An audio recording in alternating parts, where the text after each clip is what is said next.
In 2008, Huntsville Mayor Tommy Battle joined a very elite club that has inducted only 7 members in more than 80 years. And that happens to be the number of mayors that Huntsville has elected since 1926. Mayor Battle is a native of Birmingham. He graduated from the University of Alabama with a degree in business. Mayor Battle has been a very successful businessman in retail and commercial real estate businesses. He's a volunteer in a number of important and local boards and has been active in leadership in Trinity United Methodist Church. In Mayor Battle's first year in office, the city of Huntsville was named the #1 city in America by Kiplinger's Personal Finance and received a historic AAA bond rating by Standards & Poor's, the highest bond rating given and the first in the history of the state of Alabama. At last year's Space and Missile Defense Conference, Mayor Battle officially kicked off the Cyber Huntsville Initiative. He's back this year to provide an update on the initiative.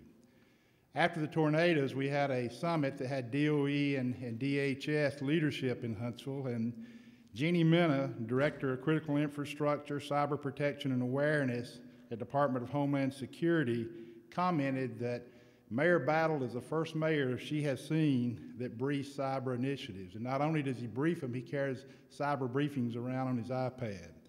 She's also impressed at how he has the entire city and community behind this effort supporting the Cyber Huntsville Initiative. Mayor Battle. You know, sometimes you have to look back and decide why you're here. And today at 9 o'clock, Rocket Battery K of the 2nd Battalion of the 14th Marine Reserves, who returned on Friday from Afghanistan, came in. We had honors for them. Outstanding job. Mission accomplished. Thank you for your hard work. Without further ado, stand by. Battery, attend. Wow!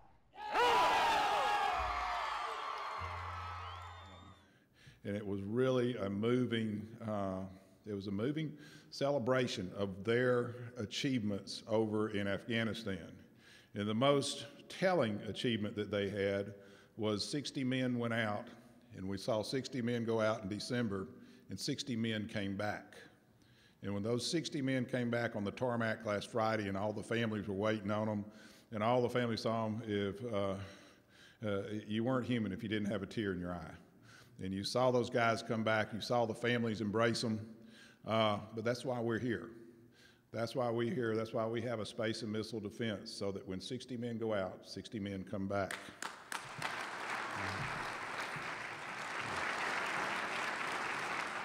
This is about Cyber Huntsville 1 year later. And some of you may have heard us introduce Cyber Huntsville last year as an initiative at this conference. And we had a long way to go. And we still have a long way to go, but we've made a lot of ground in the last year.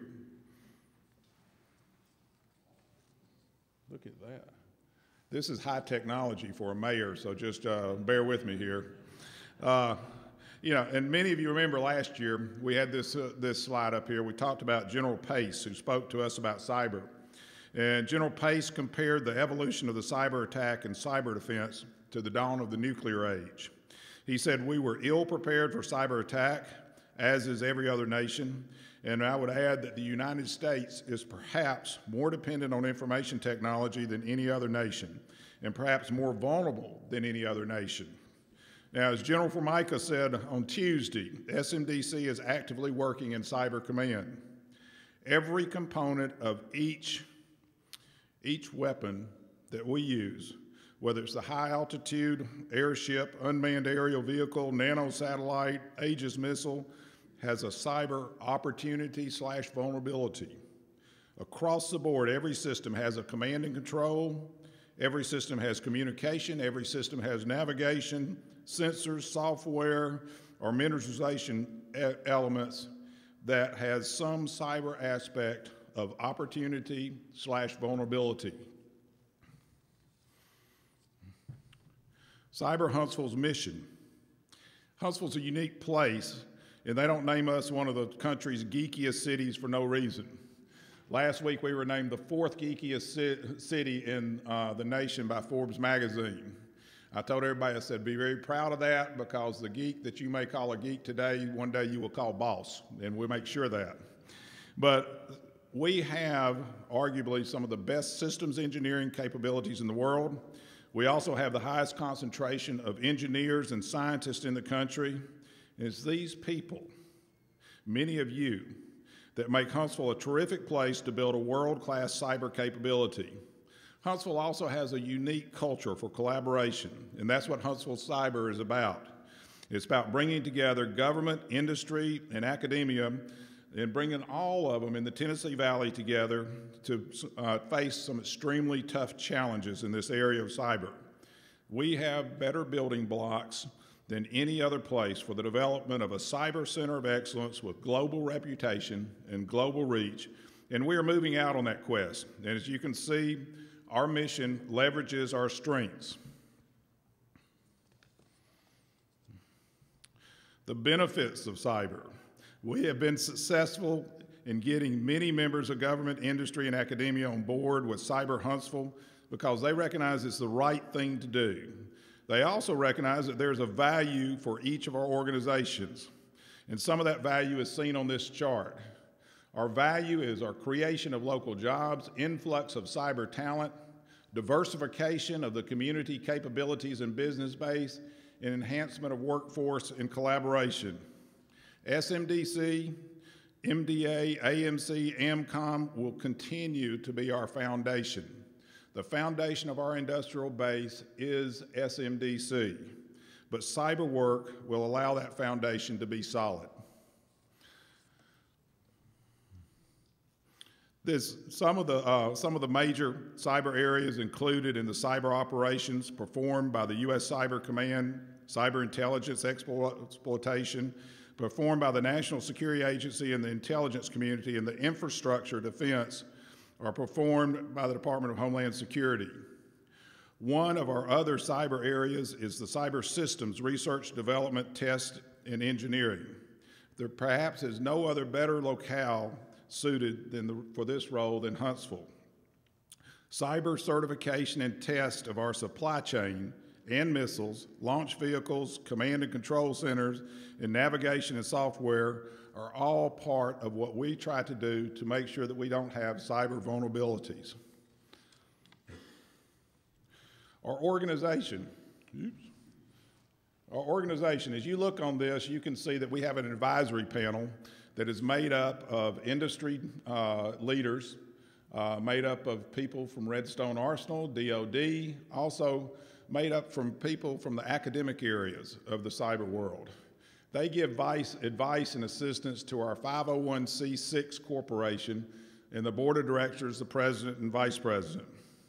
And ultimately, we get direction from that group to the Cyber Huntsville working groups and committees.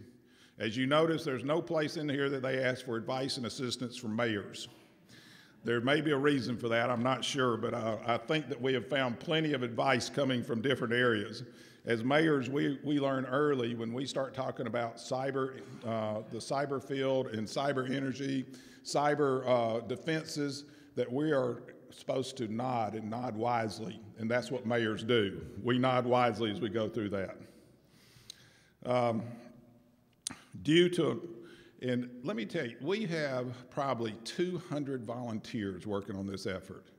And they have put together IPTs, which have now become subcommittees, because I never could understand what an IPT was. And they have put together groups that really give us an organization that is second to none. They have put in ultimate, timeless efforts. They have put a lot of time, a lot of effort into this to make sure that we as a community have something, a level of expertise that can help SMDC, can help MDA, can help AMC, can help AMCOM, can work across the board to make sure that we have the type of defenses that we have to protect America. Our organization, we've been branded Cyber Huntsville, and what it's done is raised our level of awareness in the community as people come out to have different contracts, different requests for proposals, different ideas that they're looking at. Each one of them looks at the cyber capabilities of it and says, do we need to build a cyber defense into there? When you request proposals, they look and see, do we need to make sure that we have every element of that either certified and tested, or make sure that each element of their proposal has a cyber defense in it. And so we've raised the level of awareness on the cybersecurity capabilities and expertise. Hundreds of volunteers have made this happen. And also, our accomplishments of last year include also that we've developed and executed cybersecurity needs and requirements.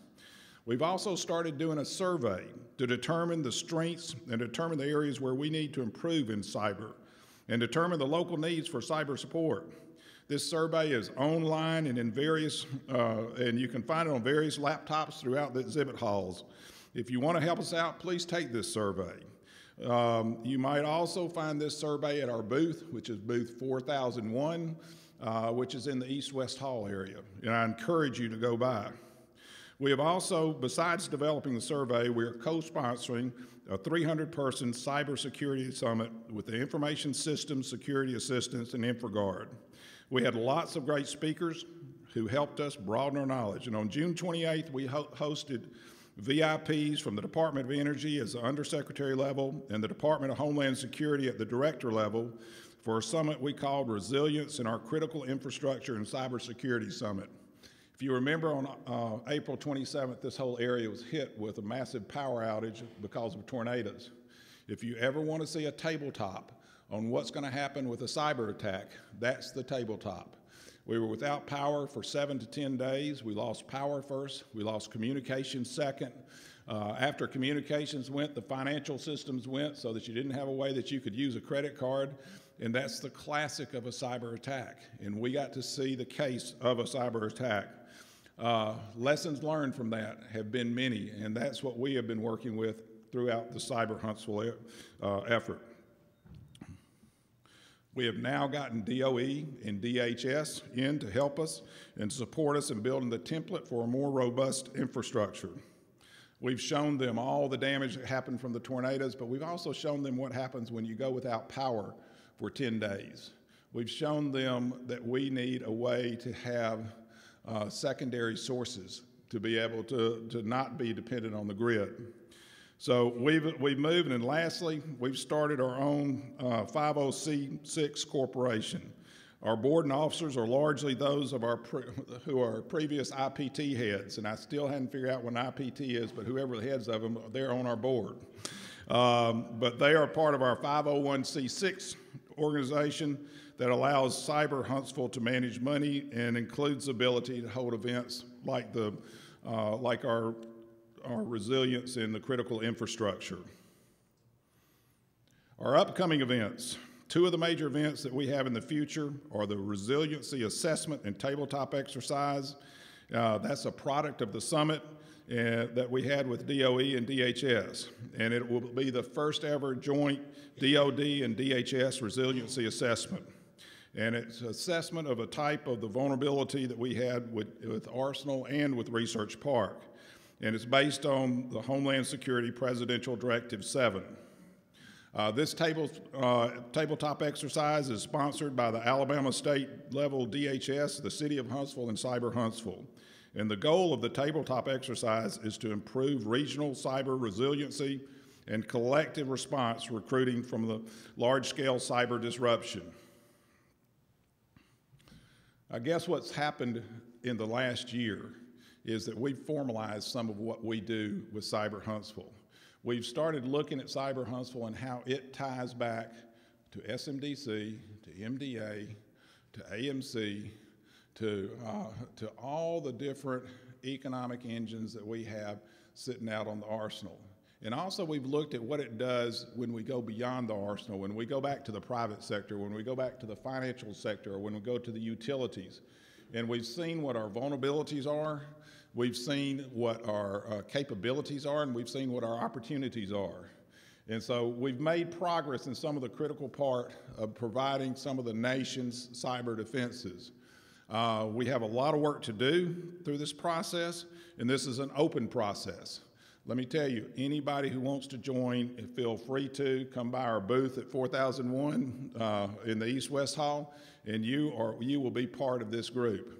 200 people right now are working on this effort throughout the city of Huntsville, and they're working to set up an expertise that is second to none and that exemplifies what Huntsville does. And I will tell you that one of the latest of our cyber companies, Alita, just got started by Jay Karowski. Jay, where are you in here? I know you're back there. Stand up.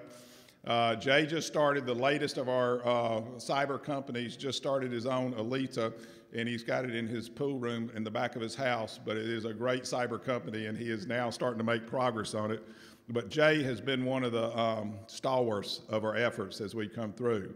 Rodney Robertson, and if I start mentioning people, I'll miss somebody, but we've had a fantastic crew working on this effort, trying to make sure that we, again, set up a level of expertise.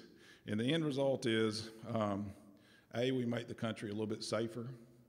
B, from my standpoint as a mayor of a city, we provide for workforce development for this community.